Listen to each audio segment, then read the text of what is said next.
नमस्कार दोस्तों, स्वागत है आप सभी का एक बार फिर से। बेहद बड़ी और अहम खबरें निकल कर आ रही हैं, जिसे जानेंगे एक एक करके विस्तार से। कोरोना ने लगाई अब तक की बड़ी छलांग। देश में 24 घंटे में 6,767 नए केस और 147 मौतें। इसी के साथ ही यूपी के सरकारी अफसरों में अब होगा 3 शिफ्टों में काम। जानिए क्या रखी गई है टाइमिंग। इसी के साथ ही ईद के दिन महाराष्ट्र में मस्जिद में जाकर अदा की जा सकती है नमाज। दिल्ली के एयरपोर्ट से कल सुबह 4:30 बजे उड़ेगा पहला विमान। जाने क्या क्या होंगे खास इंतजाम। इसी के साथ ही भारत में कोरोना वैक्सीन को तैयार होने में लग सकता है 1 साल से ज्यादा वक्त। तो दोस्तों, आज की बड़ी खबरें शुरू करने से पहले वीडियो को लाइक और चैनल को सब्सक्राइब कर दीजिए। तो बढ़ते हैं पहली खबर की ओर। कोरोना ने लगाई अब तक की सबसे बड़ी छलांग। देश में 24 घंटे में 6,767 नए केस और 147 मौतें। जी हां दोस्तों, भारत में हर दिन कोरोना वायरस के मामलों में बड़ा उछाल देखने को मिल रहा है और रोज अधिक मामलों का रिकॉर्ड बनता जा रहा है। देश में पिछले 24 घंटे में कोरोना वायरस के मामलों में अब तक की सबसे बड़ी उछाल आई है। बीते 24 घंटे में कोरोना वायरस के नए 6,767 केस आए हैं और करीब 147 लोगों की मौत हो चुकी है। रविवार को जारी केंद्रीय स्वास्थ्य मंत्रालय के आंकड़ों के मुताबिक देश भर में कोरोना वायरस के मामले बढ़कर करीब 1,31,868 हो गए हैं और अब तक 3,867 लोगों की मौत हो चुकी है। इसी के साथ ही 73,560 एक्टिव केस हैं। वहीं 54,440 लोगों को अस्पताल से छुट्टी मिल चुकी है या फिर वे ठीक हो चुके हैं। कोरोना वायरस से अब तक सर्वाधिक 1,577 लोगों की मौत महाराष्ट्र में हुई है। यहाँ अब तक इस महामारी से पीड़ितों की संख्या 47,190 पहुँच चुकी है।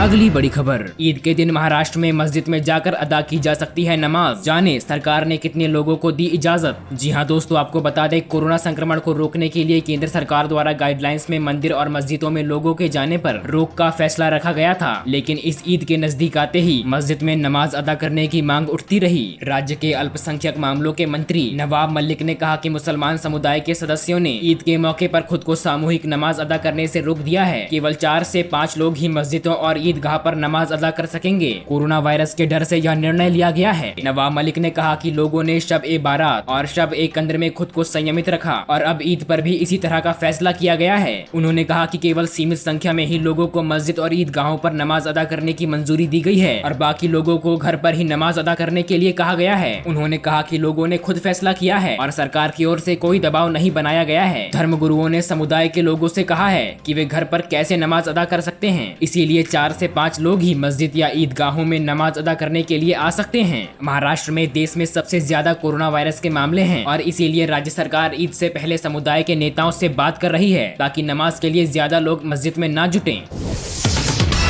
अगली बड़ी खबर। यूपी के सरकारी अफसरों में होगा 3 शिफ्टों में काम। जानिए क्या रखी गई है टाइमिंग। जी हां दोस्तों, आपको बता दें, यूपी सरकार ने लॉकडाउन 4 में धीरे धीरे चीजों को पटरी पर लाने का काम शुरू कर दिया है। सरकारी दफ्तरों के कामकाज में और गति देने के लिए अब 50% कर्मचारियों को ड्यूटी पर बुलाने का फैसला किया है। आधे कर्मचारी एक दिन आएंगे और आधे दूसरे दिन। इसके साथ ही सोशल डिस्टेंसिंग को सुनिश्चित करने के लिए कर्मचारियों को 3 शिफ्टों में बुलाया जाएगा। पहली शिफ्ट 9 बजे से शाम 5 बजे, दूसरी शिफ्ट 10 बजे से शाम 6 बजे और तीसरी शिफ्ट 11 से शाम 7 बजे तक रहेगी। सोमवार को ईद की छुट्टी के बाद मंगलवार से प्रदेश के सभी सरकारी दफ्तरों में नई व्यवस्था लागू हो जाएगी।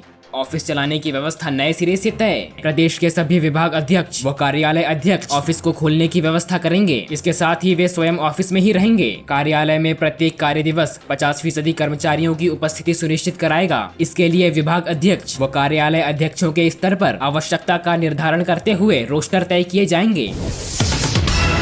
अगली बड़ी खबर। दिल्ली एयरपोर्ट से कल सुबह 4:30 बजे उड़ेगा पहला विमान। जाने क्या क्या होंगे खास इंतजाम। जी हां दोस्तों, आपको बता दें, दिल्ली हवाई अड्डे से 380 उड़ानों के साथ 25 मई से परिचालन शुरू होगा और सुबह 4:30 बजे पहला विमान उड़ान भरेगा। कुल 190 विमान रवाना होंगे और इतनी ही संख्या में वापस भी आएंगे। शुरुआत में उड़ानें दिल्ली से हैदराबाद, मुंबई, बेंगलुरु और अन्य राज्यों के लिए होंगी और शुरुआत के कुछ दिनों में 40,000 यात्रियों के आवाजाही की उम्मीद है। साथ ही एयरलाइंस कंपनियों के 35 से 40% टिकटों की बुकिंग हो चुकी है। दिल्ली अंतर्राष्ट्रीय एयरपोर्ट लिमिटेड के मुख्य कार्यकारी अधिकारी विदेह कुमार जयपुरी के मुताबिक हवाई अड्डे पर हवा साफ रखने के लिए एयर हैंडलिंग सिस्टम में यूपी सेटअप और हेप्टा फिल्टर लगाया गया है। उनका दावा है एयरपोर्ट पहुंचने और विमान में चढ़ने वालों के लिए बचाव के पर्याप्त इंतजाम किए गए हैं। वहीं दिल्ली सरकार ने घरेलू हवाई उड़ानों के लिए मंजूरी दे दी है। शनिवार को मुख्य सचिव विजय देव की ओर से आदेश जारी कर दिया गया है। पाबंदियों की सूची में से घरेलू हवाई यात्रा को हटा दिया गया है। अगली बड़ी खबर। भारत में कोरोना वैक्सीन को तैयार होने में लग सकता है 1 साल से ज्यादा वक्त। जी हाँ दोस्तों, आपको बता दें, कोरोना वायरस का टीका तैयार करने के लिए भारतीय कंपनियां प्रयास कर रही हैं, लेकिन विशेषज्ञों का मानना है कि देश में शोध अभी भी शुरुआती चरण में है और अगले 1 साल में किसी ठोस सफलता की संभावना कम ही है। कोविड-19 का प्रसार रोकने के लिए टीका विकसित करने की दिशा में भारत सरकार और निजी कंपनियों ने अपने प्रयास तेज कर दिए हैं। इस बीमारी के कारण अब तक देश में 3,700 से ज्यादा लोगों की मौत हो चुकी है, जबकि 1,25,000 से ज्यादा लोग इससे संक्रमित हैं। प्रधानमंत्री नागरिक सहायता एवं आपात स्थिति राहत कोष पीएम केयर्स फंड न्याय ने कोरोना वायरस का टीका विकसित करने के प्रयास में मदद के लिए 100 करोड़ रुपए की रकम आवंटित की है। वायरस से लड़ने के लिए एक टीके के संदर्भ में प्रधानमंत्री कार्यालय के एक बयान में कहा गया था कि इसकी बेहद जरूरत है और भारतीय विद्वानों, स्टार्टअप और उद्योगों को इस टीके के विकास के लिए साथ आना चाहिए। टीके के विकास के लिए रास्ते तलाशने के उद्देश्य से जैव प्रौद्योगिकी विभाग को केंद्रीय समन्वय एजेंसी बनाया गया है। ट्रांसलेशन स्वास्थ्य विज्ञान एवं प्रौद्योगिकी संस्थान फरीदाबाद के कार्यकारी निदेशक गगनदीप कंग ने कोविड-19 के टीके पर काम कर रही भारतीय कंपनियों का जिक्र करते हुए पिछले महीने कहा था कि जाइडस कैडिला 2 टीकों पर काम कर रही है, जबकि सीरम इंस्टीट्यूट, बायोलॉजिकल ई, भारत बायोटेक, इंडियन इम्यूनोलॉजिकल्स और मिनवैक्स एक टीका विकसित कर रहे हैं। प्रमुख विषाणु विज्ञानी शाहिद जमील ने कहा कि भारत की टीका निर्माण की क्षमता उल्लेखनीय है और कम से कम 3 भारतीय कंपनियां सीरम इंस्टीट्यूट, भारत बायोटेक और बायोलॉजिकल ई अग्रणीय हैं, जो अंतर्राष्ट्रीय साझेदारी के साथ कोविड-19 का टीका तैयार करने की दिशा में काम कर रही हैं।